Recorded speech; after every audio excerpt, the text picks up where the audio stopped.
Kisah Mahathir diamputasi di usia 21 tahun karena diabetes disebut gemar minuman bersoda. Viral kisah seorang pemuda berusia 21 tahun bernama Mahathir divonis diabetes. Bahkan di usianya yang masih muda, Mahathir sudah harus rela kehilangan satu kakinya karena diamputasi. Disebutkan ia terkena diabetes di usia muda karena gemar minum minuman soda. Sontak kehidupannya kini berubah total saat salah satu kakinya harus diamputasi. Hal itu dialami seorang pria bernama Mahathir asal Malaysia. Kejadian ini terungkap lewat unggahan akun TikTok @kedidikakipalsu. Mahathir mengatakan bahwa ia sudah divonis diabetes sebelum bulan Ramadan tahun 2023.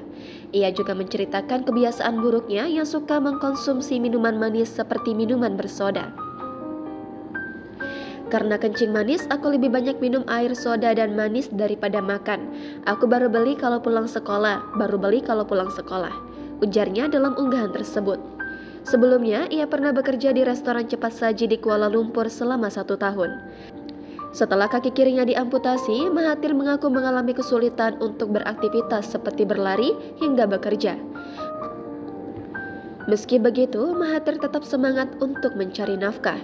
Insya Allah kalau ada rezeki untuk masuk bekerja, kalau tidak cari rezeki yang lain, ujarnya lagi. Mahathir juga beruntung bisa mendapatkan bantuan dari lembaga amal di Malaysia berupa kaki palsu. Dengan adanya bantuan ini membuat Mahathir semangat menjalankan hidup karena bisa berjalan dengan memakai kaki palsu tersebut. Jangan lupa subscribe, share, komen, dan like ya.